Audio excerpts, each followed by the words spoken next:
Salut, c'est Florian, bienvenue dans cette nouvelle vidéo. Dans cette vidéo, je vais t'analyser l'action Microsoft. Microsoft qui fait partie des 10 actions de croissance pour compte titre qui m'intéressent et sur lesquelles je souhaite investir. Microsoft a connu une croissance de 730% sur les 10 dernières années, à savoir que si on regardait sur 20 ou 30 ans, ça serait encore plus impressionnant, bien sûr, mais rien que sur les 10 dernières années, on a une croissance énorme de 730%. Ce qui veut dire que si tu avais investi 100 euros sur Microsoft il y a 10 ans, tu aurais aujourd'hui 830 euros.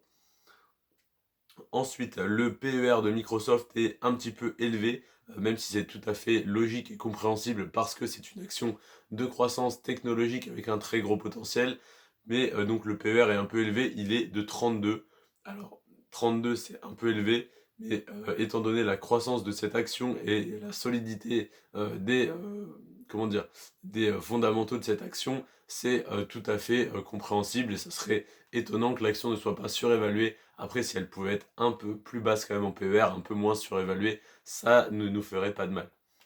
Donc 32 de PER, c'est une des plus grosses capitalisations boursières mondiales, c'est la deuxième plus grosse capitalisation boursière mondiale derrière Apple, parce que sa capitalisation boursière s'élève à 1901 milliards d'euros. 1901 milliards d'euros, c'est juste énorme.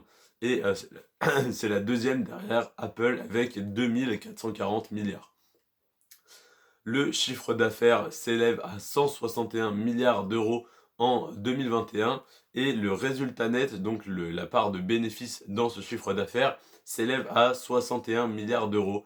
Donc c'est-à-dire que à peu près 35 à 40% ouais, on va dire 35% du chiffre d'affaires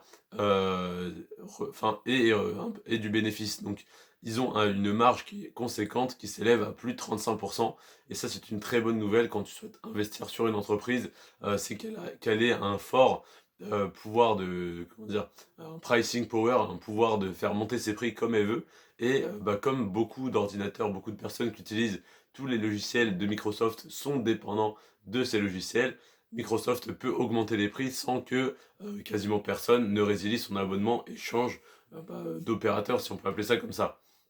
Donc, étant donné que Microsoft a ce pouvoir très important de fixer les prix qu'il veut, eh bien, il se permet de garder une marge très importante. Et donc, on a pour 161 milliards de chiffre d'affaires, on a 61 milliards de résultats nets, ce qui est très intéressant en tant qu'investisseur sur cette entreprise, surtout que Microsoft commence à reverser un dividende, il me semble, donc ça permet tout simplement d'avoir une énorme réserve de cash pour verser un dividende et qu'il augmente un peu par un peu.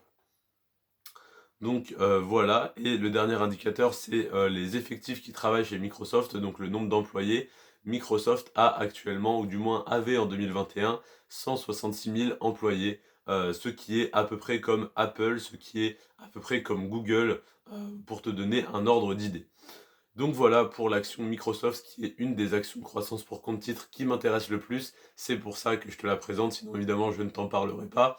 D'ailleurs, il y a quelques semaines encore, quand j'avais juste une grosse liste de 40 à 50 actions de croissance qui m'intéressaient de près ou de loin, mais que je n'avais pas analysées, je ne te partageais pas ces 40 actions. Parce que parmi ces 40 actions qui m'intéressaient un petit peu vues de loin, je ne les avais pas analysées, donc je ne savais pas si il y en a qui étaient intéressantes ou qui ne l'étaient pas. Simplement, c'est des actions qui m'attiraient et sur lesquelles j'avais envie de me renseigner plus, donc je t'en avais pas parlé.